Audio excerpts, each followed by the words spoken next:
Hi, my name is Jonathan Finoff, and I'm going to be demonstrating a live ultrasound examination of the plantar foot evaluation.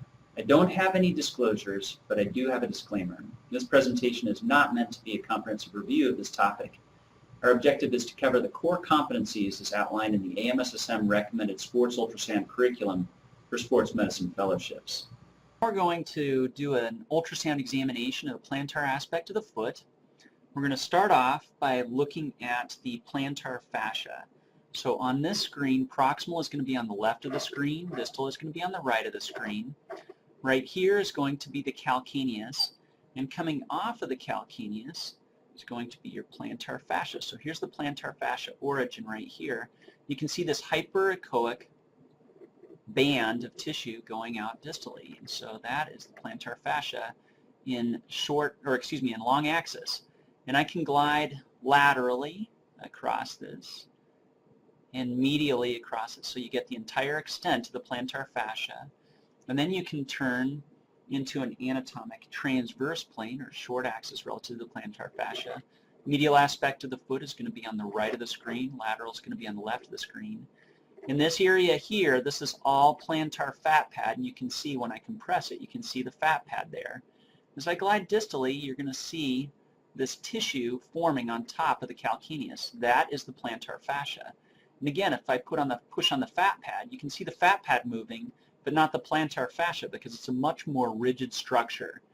As I glide distally, here is a short axis image of that plantar fascia as I go across the plantar aspect of the foot. And you can see that hyperechoic band all the way across that area. All right. So after we've looked at the plantar fascia, the other structures that are important on the foot in terms of the core competencies from the AMSSM curriculum, we're going to be looking down more distally. So I'm going to go over the great toe here. So here you can see, this again will be medial aspect of the foot on the right of the screen, lateral aspect of the foot on the left of the screen. This is going to be the lateral sesamoid and the medial sesamoid and the plantar aspect of the first metatarsal. In between that is where the flexor hallucis longus tendon is, and of course these sesamoids are embedded in the flexor hallucis brevis tendon. But we know that this is the first metatarsal, so if we glide laterally, this is going to be the second metatarsal, this is going to be the third metatarsal, and the fourth metatarsal head, and over in this area, the fifth metatarsal head. So that allows you to count out and figure out where you are anatomically. The most common place for a neuroma is going to be between the third and fourth, or second and third metatarsal. So these are important areas to look at. And so if I orient my transducer so that I have the third and fourth metatarsal heads here, and here are and I'm going to zoom this a little bit, and I'm going to change the location of my focus. All right. So if the flexor tendons are sitting on top of the metatarsal heads, deep to the flexor tendons here are going to be the fibrocartilaginous plate that forms the plantar plate or volar plate of the capsule in this area.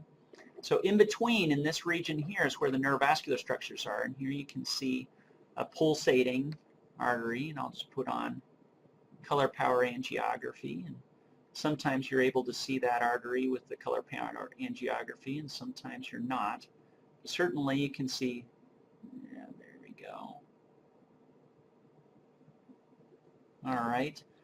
But that is the location of the neurovascular structures. So this is the depth or location that you're looking for a neuroma. And you would just glide distally all the way to the proximal phalanges, and then proximally back to those metatarsal heads, looking for a thickened hypoechoic abnormality in that area. Also, if you see a hypoechogenicity in between the metatarsal heads in this area, that's where a deep intermetatarsal bursa would be. And certainly one of the common provocative maneuvers we do for pathology in between the metatarsal heads, and this can be for Morton's neuroma and also a deep intermetatarsal bursa, is lateral compression. So you can see as I'm compressing the lateral aspect of the metatarsal heads, I'm looking at the tissues coming out from in between those heads. And so you can feel sometimes a Mulder's click where the Morton's neuroma or other tissue will snap out from underneath this area or in between this area. and that can not only cause pain, but you can actually see that clicking tissue pop out from between the metatarsal heads in that area. If you look in a long axis here, so distal is going to be on the right of the screen, proximal is on the left of the screen, then you can look at the individual metatarsophalangeal joints in this area with the flexor tendons over the top. And you can look at each of those independently. Again, here's the volar plate, and so people that get plantar or volar plate injuries, that is seen with turf toe. And that ends the examination of the foot.